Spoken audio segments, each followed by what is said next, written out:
bangis.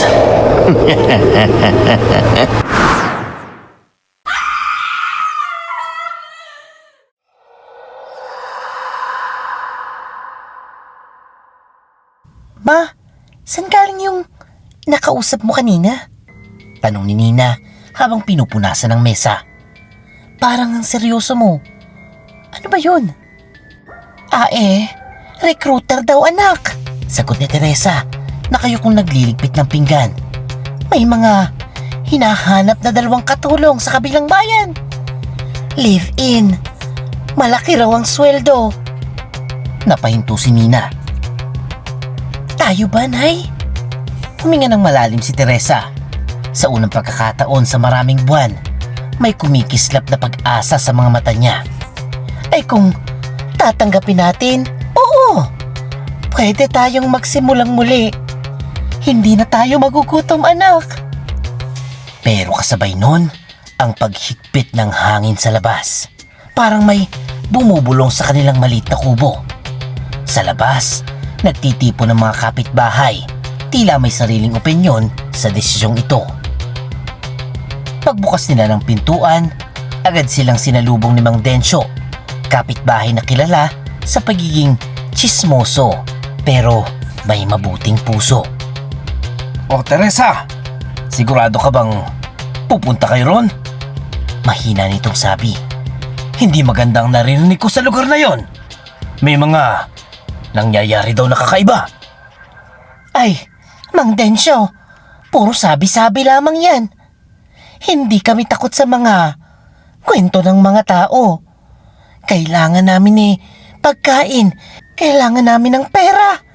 At syempre kailangan namin ng trabaho. Lumapit naman si Aling Minda, ang ninang nilang mag-ina. Hawak ang maliit na rosaryo. O Teresa, hindi ito biro ha. May mga kwento tungkol sa mga nilalang sa lugar na yon. Mga gumagalaw daw sa gabi. Mga di mo napapansin. Kayo na nagiging biktima. Ano ka ba, Ninang? Aswang? Talaga po? Walang totoong ganun. Sabat ni Nina. Tumitig si Aling Minda sa kanya ng seryoso. Oo anak. Hindi lang basta kwento yan. May mga nilalang na nag-aanyong tao. Mababait sa umaga, pero sa gabi.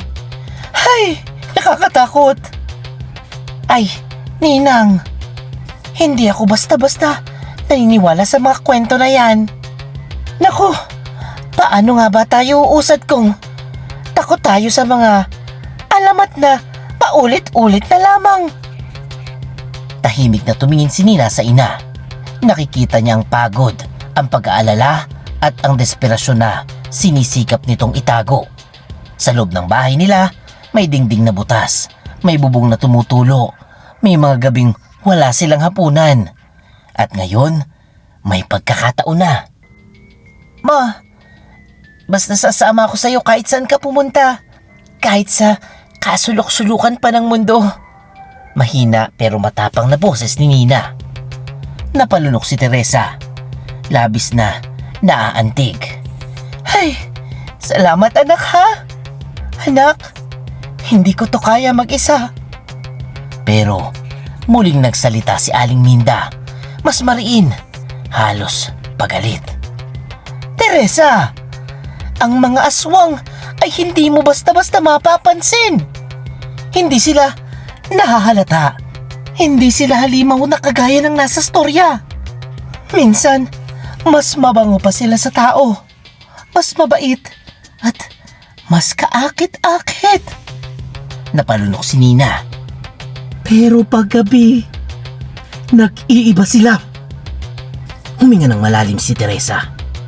Ay naku Ninang, tandaan niyo ho, wala pang alamat na makakahadlang sa pag-angat ng anak ko.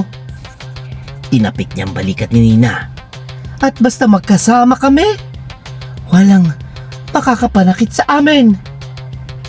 Pero habang nag-aayos sila ng gamit kinagabihan at habang papalapit ang pag-alis nila kinabukasan, hindi maalis kay Nina ang tanong sa isip niya. Paano nga ba kung Tama si Ninang Minda. Paano kung ang nag-aanyong pagkakataon ay bitag pala? Ma, ang laki nito. Bulong ni Nina habang nakatanaw sa harapan ng mansyon. Ang Domingo Estate ay parang hinugot mula sa isang lumang alamat. Malawak, mataas ang bakod at napapalibutan ng mga punong parang sinasadya talagang itago ang lugar mula sa mga mata ng tao. Ang hangin dito ay malamig, nakakapagpatayo ng balahibo. At take note, kahit tirik na tirik ang araw. Ay basta, mag-ingat tayo anak ha. Huwag kang lalayo sa akin, okay? Sagot ni Teresa, mahigpit ang hawak sa kamay ni Nina. Paglapit nila sa pintuan, bigla na lang itong bumukas. Oh, you must be the new helpers, huh? Sabi ng isang lalaking nakaitim. Matapang ang tindig at malamig ang mga mata. I am Mr. Domingo, and this is my wife Clarissa, and our lovely son, Leo. Tumango si Teresa. Oho. Sir, ako ho si Teresa. Ito naman po ang aking anak na si Nina. Sumilip ang babaeng payat. Halos walang emosyon ang mukha. Just follow the rules and we will have no problems, okay? Oh, rules? Tanong ni Nina. Halos pabulong. Yeah, we have rules here. You are forbidden to enter the West Wing. The guest room is strictly off limits. Bawal po kayo pumunta dyan. And you are to stay inside your quarters after dark. No exceptions, okay? Sambit ni Don Domingo. Nagkatinginan si Teresa at Nina. Ibang-iba ito sa inaasahan nila. Pero ngumiti pa rin si Teresa. Oho. Susundin ho namin yon. Unang araw nila sa mansyon, sinimulan ni Teresa ang paglilinis. Kusina, banyo, dining area na tila bihira gamitin. Samantala si Nina ay inutusan sa labahan at sa hardin. Pero may isang bagay ang agad nilang napansin. Ma, tulog pa sila? Tanong ni Nina habang inaayos ang mga tuyong damit. Luminga si Teresa.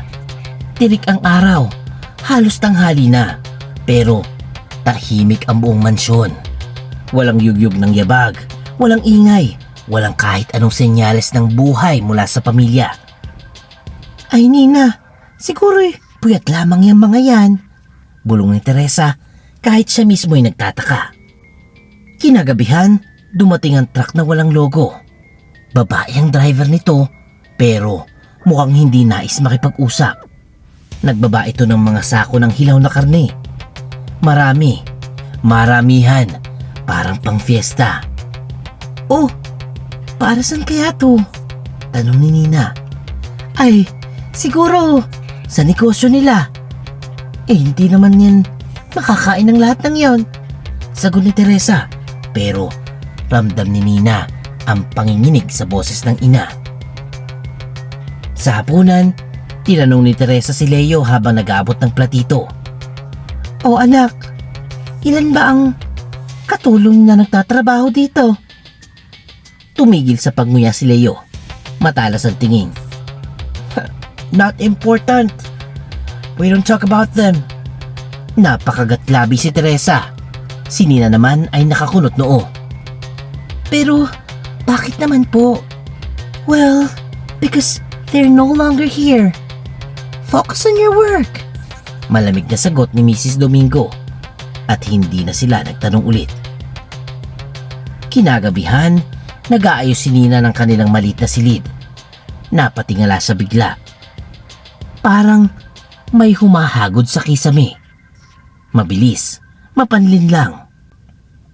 Ma, naririnig mo ba yun? Bulong ni Nina, nanginginig. Ay naku anak, daga lamang yan. Huwag ka matakot. Luma na kasi ang bahay na ito. Sagot ni Teresa, naghuhugas ng kamay. Pero hindi daga ang lakas nun. At nang biglang kumalabog ang isang bagay sa itaas. Malakas, parang may naglakad. Napasinghap si Nina. Ma, hindi yung daga. Ang lakas eh. Tumigil si Teresa. Napatitig sa kisame. Sandiling nag-isip. Pero tumalikod siya. At pilit na ngumingiti. Ay naku anak, matulog na tayo. Huwag mo nang isipin yung mga ganyan. Matatakot ka lamang.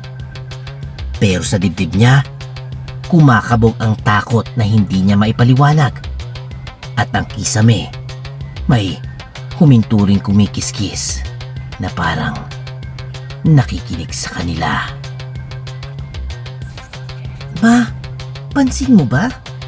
Si Leo, parang laging malamig ang kamay kahit tanghali. Tanong ni Nina habang nagtitimpla ng kape sa kusina. Hindi agad sumagot si Teresa. Tumikhim lang siya. Pinilit magpakita ng normal na ekspresyon. Baka mahina sa dugo anak. Huwag ka masyadong mag-isip ng kung ano-ano. Pero sa loob niya, may bumubulong pa rin na kakaiba. Hindi na ito parang ordinaryong bahay. Hindi na rin sila parang ordinaryong amo. Isang hapon, habang nagpupuna si Teresa ng bintana, napatingin siya sa refleksyon. Andun si Mr. Domingo, nakatayo sa likod niya. Sir? Pero hindi gumalaw si Teresa dahil ang nakita niya ay hindi normal. Ang mata ni Mr. Domingo ay kumikislap na parang mata ng hayop na natatamaan ng ilaw, parang naglalagablab. Cleaning well, huh? I see. Bulong nito, nakatutok ang tingin hindi sa mukha niya, kundi sa mismong refleksyon nito. Napatras si Teresa. Ay, opo sir. Tapos na nga po ako. Matagal siyang tinititigan ng lalaki bago ito tumalikod. At sa sandaling iyon, may malamig na dumaloy sa katawan ni Teresa. Hindi ito hangin, kundi kutob. Kinagabihan, naglalakad si Nina sa hallway papuntang banyo. Tahimik ang buong mansyon, liban sa humahampas na hangin sa labas at mabibilis na tiktik sa bubong. Paglingon niya sa dingding, doon niya nakita si Mrs. Domingo'y nakatalikod papunta sa kabilang pasilyo. Pero ang anino niya, mahaba, payat at may lumalabas na 2 pakpak. Ma! Bumulong si Nina. Bumalik sa kwarto nilang nangangatog ang tuhod. Ma! May nakita ako! Hindi normal. Hindi yung tao. Ano naman yung nakita mo anak? Huwag ka nga mag-ilusyon. Tanong ni Teresa, pero halata ang kaba. Tumitig si Nina sa ina, halos maluha. Ma, hindi yun anino ng tao. Para siyang halimaw. Hindi agad nagsalita si Teresa. Kinabukasan, habang nag-aayos ng mga plato sa kusina, may narinig si Teresa mula sa likod ng pinto. Mga boses, pabulong, pero malinaw ang mga salita. Hunting, mamayang gabi. Nalaglag ang hawak niyang kutsara. Clarissa, siguraduhin mong walang lalabas sa kwarto nila. They won't. Humans sleep easy. Humigpit ang dibdib ni Teresa. Humigpit din ang hawak niya sa laylayan ng damit. Pagbalik niya sa kwarto nila, nadatnan niyang nakaupo si Nina sa kama, hawak ang rosaryong bigay ni Aling Minda. Ma, natatakot na ako. Ano ba talaga sila? Mahina pero basag ang tinig nito.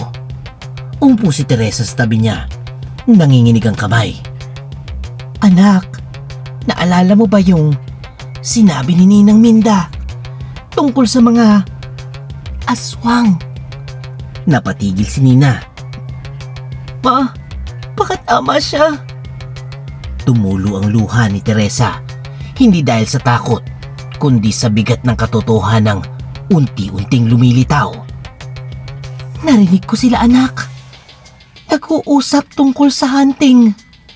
At kung ano man niyang nakita mo kagabi, hindi pala yun gawa-gawa. Hinawakan ni Nina ang kamay niya. Ma, kailangan na nating malaman ang totoo bago tayo maging sunod na biktima. Tumayo si Teresa bagamat natatakot. Ay oo anak, magbabantay tayo. Huwag tayong matutulog agad ha. Titingnan natin kung ano sila kapag madilim. Sa labas, biglang may tumahol na aso. Sunod ang sigaw nito, sunod ng katahimikan. Nagkatinginan silang dalawa at doon nila naramdaman ang gabi ng Domingo Estate. May sariling buhay at hindi ito para sa tao. Hey, Nina! Come here! Samahan mo ako sa kusina. Kukuha lang tayo ng tubig. Bulong ni Leo, nakasilip mula sa pintuan ng hallway. Nag-alinlangan si Nina. Leo, tulog na ang lahat. Baka magalit sila. Ngumiti si Leo, pero may kung anong kakaiba sa ngiting iyon. Masyadong banayad, masyadong tahimik. Oh, it's just fast. Mabilis lamang to. Halika dito. Dahan-dahan silang bumaba sa hagdan. Tahimik ang buong mansyon. Tila nakahinga ng malalim ang dilim. Habang naglalakad, may sarili silang mababang ungol.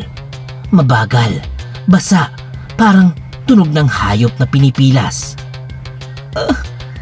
Narinig mo ba yun, Leo? Hindi mapigilang tanong ni Nina. It's just a noise. Wala yun. Tara na, sagot ni Leo. Pero boses niya ay parang pilit. Habang papalapit sila sa kusina, mas lumakas ang tunog. Tila may humihigop, may pumupunit, may kinakain. Hanggang sa tumigil si Nina. Nasa harap na sila ng forbidden guest room. Pinagbabawal ang mga tao. At mula sa loob, may ilaw na kumikislap at may aninong gumagalaw, gumagapang, humihingal. Leo, ano yan? Nanginginig niyang bulong. Ngunit hindi sumagot si Leo. Ngumiti lang. Masyadong payapa. Masyadong malamig. Dahan-dahang umatras si Nina. At nang makahanap siya ng maliit na bitak sa pinto, sumilip siya. At halos mapahiyaw. Si Mr. Domingo nakaluhod sa sahig. Hindi bilang tao, kundi isang mahaba, nakakakilabot na nilalang. Ang katawan nito'y mahaba. Ang mga buto, humahalatang lumalabas. Sa harap niya ay isang patay na baboy. Hinihimod ng isang mahaba, parang tubo na dila. Parang sinisip-sip nitong lahat ng laman. Diyos ko! Hingal ni Nina. Kasunod naman pumasok si Mrs. Domingo. Ang katawan niya ay bumuka sa gitna. Ang kalahati nito, ang mismong katawan mula sa baywang pataas at humiwalay sa ibaba. Tumubo ang mga mahabang pakpak, parang paniki na nabuhay sa biktima ng bangungot. At eto na, sumunod si Leo. Ang kaedad niyang tahimik at malamig. Dumulas, palabas ang kalahati ng katawan nito. Lumipad, may dila ring kumakawag-kawag. Hindi ito tao, hindi ito pamilya. Halimaw sila. Aswang. Nalaglag ang kamay ni Nina sa bibig niya. Muntik na siyang mapasigaw. Oh, who's there? Biglang ungol ng isang boses mula sa loob. Napatakbo si Nina bago pa siya mahalata. Pagdating sa kwarto, halos mabali ang doorknob sa pagmamadali niyang buksan ito. Ma! Kising! Kising! Nagising si Teresa, gulong-gulo. Oh, Ano ba naman, Nina? Ma, nakita ko na sila. Hindi nga sila tao. Mga aswang sila. Nakita ko, Ma. Nakita ko. Nakita mismo ng mata ko. Halos magkanda ubo si Nina. Nanginginig. Umayos ng upo si Teresa. Naguguluhan pero nakikitang takot sa anak. Anak na, Nina. Anong nakita mo talaga sila? Oo, Nay. Si Mr. Domingo may dila na parang tubo. Tapos sina Mrs. Domingo at Leo. Ma, lumipad sila. Ang katawan nila'y humihiwalay. Humawak si Teresa sa sentido. Kanina pa siya hindi mapakali. Ngayon, kumpleto na ang sagot. Ay anak, alam ko na. Ma, totoo ang sinasabi ni Ninang Minda. Mga aswang talaga sila. Tumango si Teresa. Luhaan. Ay, totoo anak. Totoo pala lahat ng yan. Yung mga kwento noon pa. Yung mga sinulat ng mga Kastila. Hindi pala gawa-gawa. Ang mga aswang, sila ang kinakatakutan ng mga ninuno natin. At nandito tayo. Kasama nila. Humigpit ang yakap ni Nina. Ma, anong gagawin natin? Papatayin sigurado nila tayo. Hinarap siya ni Teresa. Anak, aalis na tayo. Bago mag-umaga, bago sila umalik sa anyong tao. Pero, paano ma? Paano? Ay, gagawa tayo ng paraan. Hindi tayo pwedeng manatili dito. Hindi tayo pwedeng maging sunod na biktima nila. Sa labas, biglang may sumapak na tunog sa bubong. Parang may lumapag na mabigat. Nagkatinginan silang mag-ina. At doon sila nagpasya. Hindi na sila maghihintay kung kailan sila kakainin. Ngayong gabi, magsisimula ang kanilang pagtakas. Ano ang gagawin natin? Hindi pwedeng maghintay, Ma, hindi. Pulong ni Nina habang patakbong sinasara ang bintana. Huminga ng malalim si Teresa. Nanginginig ang kamay habang dinudukot ang rosaryo sa bulsa. Ay, may paraan pa anak. May mga bagay na hindi nila kaya anak. Tulad ng bawang, asin at ang banal na langis. Pero Ma, meron ba tayo niyan? Wala tayong magagawa anak. Kukuha ako kahit delikado.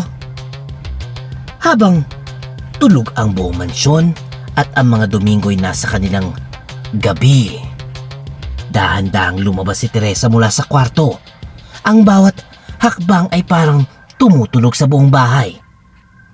Ma, mag-ingat ka, pabulong na sabi ni Nina mula sa pintuan.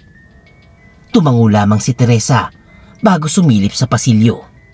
Tahimik, walang anino, walang ingay maliban sa mabagal na paghingal ng hangin sa bintana. Pagdating sa kusina, agad niyang binuksan ang mga kabinet. Nakakita siya ng isang shaker ng asin, isang maliit na boteng may langis na ginagamit sa altar ng pamilya at ilang tuyong dahon ng bawang. Ngunit, bago pa siya makaalis, may narinig siya sa kisame.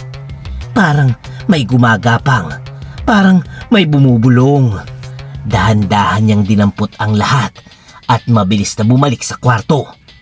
Pagpasok niya, agad siyang niyakap ni Nina. Ma, akala ko hindi ka na babalik. Anak, tapos na. Anak, may panglaban na tayo. Kinuha ni Nina ang lumang bedsheets. Ma, gagawa ako ng tali. If ever kailanganin natin bumaba sa pader, may panghawak na tayo. Ay, tama yan anak. Magaling anak. Bilisan natin bago bumalik yung mga aswang na yan sa anyong tao. Habang tinatali ni Nina ang mga kumot, Isinisilid naman ni Teresa ang mga asin, bawang at langis sa ilalim ng kama. Parang maliit na lihim na arsenal. Ma, takot talaga ako. Pero mas takot akong manatili dito.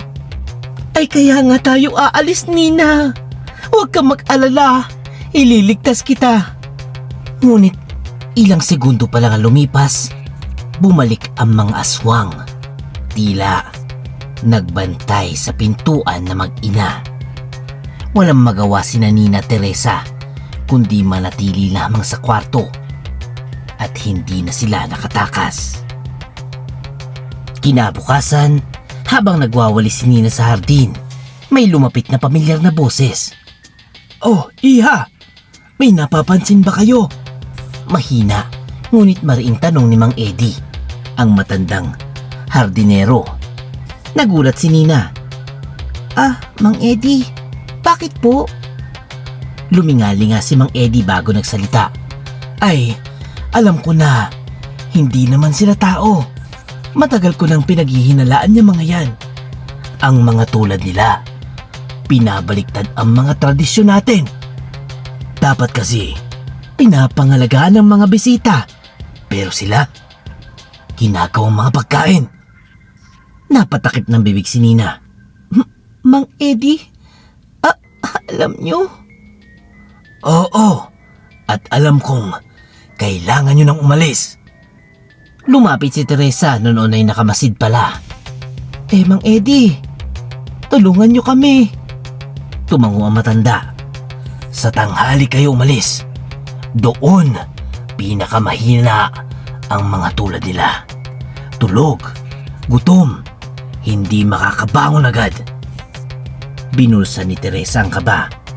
Pero, papaano? Mahigpit ang mga bantay. Tinuro ni Mang Eddie ang likod na property. Doon, may maliit na siwang sa likod ng pader. Sapat para makalusot kayo. Nagkatingin na ng mag-ina. May takot pero may pag-asang kumikinang. Mang Eddie, salamat po ha. Hay, huwag muna kayo magpasalamat. Sagot ng matanda. Nanginginig ang boses. Pag nakalayo na kayo, saka nyo ko pasalamatan. Huwag kayong lilingon. Kahit anong marinig ninyo. Tumingin si Nina sa ina. Ma, kaya natin to. Hinawakan ni Teresa ang kamay ng anak. Abay, oo naman anak. Mas delikadong manatili talaga dito. Mamamatay tayo dito kung hindi tayo kikilos. Sa likod nila, humampas ang malamig na hangin mula sa mansyon. At doon nila napatunayan kapag ang tahanan ay pag-aari ng halimaw, ang pag-alis ang tanging paraan para mabuhay. Sa araw ng pagtakas, kunwari nangihina si Teresa habang nakahiga sa kama. Anak, sabihin mo masakit ang aking ulo ha. Hindi ako pwedeng lumabas. Bulong niya. Tumango si Nina at lumabas ng kwarto upang magsabi sa kasambahay. Pumayag si Mrs. Domingo. Halatang walang pakialam basta tahimik ang mag-ina. Pagsapit ng tanghali, ang oras na. Pinakamahina ang mga nilalang na tulad nila. Mabilis na kumilos sina Teresa at Nina. Kinuha nila ang baon nilang bawang, asin, langis at tali mula sa bedsheets. Ma, nandito na yung oras. Ito na to. Kailangan na nating umalis. Sabi ni Nina, nanginginig pero determinado. Si Teresa naman ay nagwisik ng asin sa bungad ng pinto. Protektahan mo kami, Panginoon. Tahimik silang lumabas. Bawat yapak ay dahan-dahan. Bawat hinga ay kontrolado. Papunta na sila sa likod ng bakod. Ilang metro na lang. Nang biglang may humampas na malalaking paa sa sahig. Parang hayop. Ma! Bulong ni Nina. nanlalamig. Paglingon nilang mag-ina, nakatayo si Mr. Domingo. Kalahating tao, kalahating halimaw. Mahahaba ang braso. May matutulis na kuko. Naglalaway ang mahaba niyang panga. Do you think you can leave? Ah! Sigaw nito, mababa at parang galing sa kailaliman ng lupa. Niyakap ni Teresa si Nina mula sa likod. Hindi mo kami kayang pigilan! Halimaw ka! Sumigaw si Mr. Domingo. Isang sigaw na parang pinaghalong aso, baboy at tao. Mabilis na hinagis ni Teresa ang isang dakot ng asin diretso sa mukha nito. Sa ngalan ng Ama, ng Anak at ng Espiritu Santo, lumayo ka sa amin! Agad na napatras ang nilalang. Nagliyab ang balat nito. Sumigaw na nakakarinding matinis na hiyaw. Habang nagkikislot si Mr. Domingo, biglang may dalawang aninong bumagsak mula sa kisame. Si Mrs. Domingo at Leo. Nakapakpak, lumilipad, humihingal sa gutom. Ma, sila na nga yan! Sigaw ni Nina. Nagliyab ang kamay ni Nina habang hawak ang bawang na sinindihan gamit ang posporo. Lumayo kayo! Lumayo kayo! Sa Diyos kami! Hindi kami pagkain! Tumigil ang dalawang aswang. Umatras sa apoy at amoy ng bawang. Biglang dumagundong ang tarangkahan. Teresa! Nina! Nandito na kami! Sigaw ni Mang Eddie. May hawak na sibat na may asin sa dulo. Kasama niyang 10 lalaki, pawang armado ng mga sibat, machete at sulo. Atakihin niyo yan! Huwag niyo hayaang makalapit sa mag-ina! Utos ni Mang Eddie. Tumakbo ang mga aswang palabas. Naglalaway, galit na galit. Tumugon ang mga lalaki. Sumunggab, sumaksak at sumugod. Tinamaan si Mrs. Domingo sa kanyang pakpak ng isang sibat. Napasigaw siya ng malakas at bumagsak. Kumakawag-kawag pa siya sa lupa. Si Leo at Mr. Domingo naman ay sinugod ng mga lalaki gamit ang sulo. Pinipigilang lumapit kahit umuungol sila ng parang halimaw sa bangungot. Ma, ngayon na! Sigaw ni Nina. Hinila niyang inapapalapit sa maliit na siwang sa likod ng bakod. Oh! Bilisan nyo! Bilis! Sigaw ni Mang Eddie habang pilit sinusupalpal si Mr. Domingo gamit ang torch. Mabilis silang sumuot. Napunit ang damit ni Nina. Nakalmot si Teresa sa braso, pero hindi sila huminto. Pagkalabas nila sa kabilang panig, mabilis silang tumakbo papunta sa kalsada. Nang humabol ang mga Domingo, may inilatag si Mang Eddie. Isang makapal na linya ng asin. Paglapit ng mga aswang, umatras ang mga ito. Umiyak, nag-aalulong, galit, ngunit walang magawa. Hindi kayo makakatawid! Sigaw ni Mang Eddie. Ang mag-inay tuloy-tuloy tumakbo. Humahagulhol habang sa likod nila, ang mga Domingo ay nakatayo sa mismong gilid ng asin. Nagmumura, humihiyaw, nagbabantang babalik. Pero ngayong araw, hindi nila nakuha ang kanilang biktima. Pagdating ni na Teresa at Nina sa kanilang baryo, halos bumigay ang tuhod ng mag-ina sa pagod at trauma. Agad silang sinalubong ng mga kapitbahay.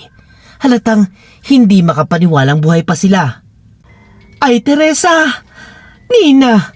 Akala namin, oh Diyos ko, akala namin hindi na kayo makakabalik. Iyak ni Aling Minda habang niyayakap silang mahigpit. Humagulhol si Nina, hindi napigilang. Ninang, tama po kayo. Mga aswang sila. Totoong-totoo po. Nagulat ang mga tao. Sabay-sabay na nagbulungan. Ay, kailangan nating i-report to sa barangay. Hindi lang kami ang nalagay sa panganib. Baka may nauna pa sa amin. Mariing sabi ni Teresa, mas matatag na ngayon. Kinabukasan, Nagtipon ang barangay officials at ang ilang lingkod tanod. Kinuwento ni Teresa at Nina ang lahat. Mula sa anyo ng mga Domingos hanggang sa kanilang paglipad, pagsalakay at pagtakbo. Napakunot si Kapitan Reyes. Ay, kung totoo yan, hindi lang kayo ang dapat protektahan. Lahat tayo! Isang matandang tanod ang tumayo. Ay Kap, kung aswang yan, kailangan natin ng maraming tao. Kahit baril, hindi yan tatablan. Hindi yan basta-basta. Kinabukasan, isang malaking grupo ng kalalakihan, armado ng sulo, sibat, asin, bawang at mga dasal ang nagtungo sa Domingo Estate. Pagdating nila roon, wala ng tao. Wala ng bakas kundi gusot na kortina, dugo ang sahig at amoy ng luma, malamig na hangin. Tumakas na sila! Bago pa natin sila maabutan. Sabi ni Kapitan, mabigat ang tinig. Nag-iyakan ng ilang residente. Naisip na ang mawawala noon pa. Si Teresa at Nina ay tahimik lamang, nakatitig sa abandonadong mansyon. Sa mga sumunod na linggo, hirap matulog ang mag-ina. Minsan, si Nina ay biglang sumisigaw. Ma, pakpak! Nandiyan na sila! Minsan, si Teresa naman ang magigising, nanginig. Nina, naririnig mo ba? Parang may kumakaluskos. At tuwing ganun, aakapin sila ni Aling Minda. Mga anak, hindi lahat ng alamat ay gawa-gawa lamang. May mga paalala yan at minsan proteksyon. Naiyak si Teresa. Ay Ninang, dapat nakinig na kami agad dati pa. Dapat hindi na namin binaliwala ang sinabi mo. Marami sigurong nauna sa amin at hindi na nakauwi. Hinawakan ni Aling Minda ang kamay niya. Ang mahalaga, buhay kayo at may magagawa pa kayo para sa iba. Si Nina, kahit takot pa rin, nagsimulang magkwento sa kabataan ng baryo. Huwag basta maniwala sa mga magandang alok. Tanungin nyo, alamin nyo kung sino ang magpapatrabaho at kung may babala ang mga matatanda. Makinig na kayo. Naging advokasya niya yun, ang protektahan ng ibang kabataan sa parehong kapalaran. Samantala si Teresa ay nagkaroon ng panibagong panata. Ay, hindi na ako uulit at hindi ko nababaliwalain ang kwento ng mga ninuno. Kung may sinabi man ng mga matatanda may dahilan. At habang paulit-ulit nilang kinakalaban ang kanilang mga bangungot, unti-unti silang gumagaan dahil sa suporta ng buong baryo ang bumabalot sa kanila. Makalipas ang ilang buwan, kumalat ang kwento nila sa karatig barangay, sa mga tindahan, sa mga palengke, sa lamayan, sa bulong-bulungan ng mga kwento at mga mag-inang nakaligtas sa pamilya ng aswang. Naalala niyo yung nangyari sa Domingo Estate? Ay, nako, grabe. Buti, buhay sila Teresa at Nina, ano? Yung mga aswang, nako, hindi yan tumatanda. Hindi sila naglalaho. At sa bawat pag-usad ng chismis, isang bagay ang hindi nagbabago. Ito'y kwento ng babala. Kwento ng katotohanang nakatago sa dilim. Kwento ng halimaw na nagpapanggap na tao. At kahit ligtas na sina Teresa at Nina, alam nilang masakit na katotohanan. Ang mga tulad ng Domingo, mga nagaanyong mabait, maganda, mayaman, pero halimaw sa gabi, ay hindi basta-basta nawawala. Sa ilalim ng mga anino, sa mga tahimik na bayan, sa mga alok na mas magandang buhay, maaaring muli silang lumitaw. At sa huling pagsara ni Nina ng bintana ng kanilang bahay, bulong niya, Ma, sana hindi na natin sila muling makita ulit. Pero sa dulo ng hangin, may dumaan na malamig, Huni, mahina, pamilyar. Parang paalala na hindi pa tapos ang lahat. Dahil ang aswang hindi basta umaalis. Nagpapahinga lang. Wakas. At yan ang storya ng mag-inang Teresa at Nina. Kaya kayo diyang mga nagtatrabaho sa gabi, mga call center agents, ingat.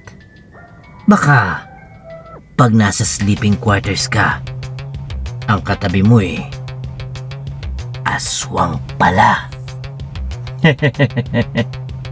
At kung may real life stories kayo na nakakatakot na gustong i-feature sa ating channel, please comment your email. And huwag kalimutang mag-like, mag-share, mag-comment at mag-subscribe na kay Kuya Bangis.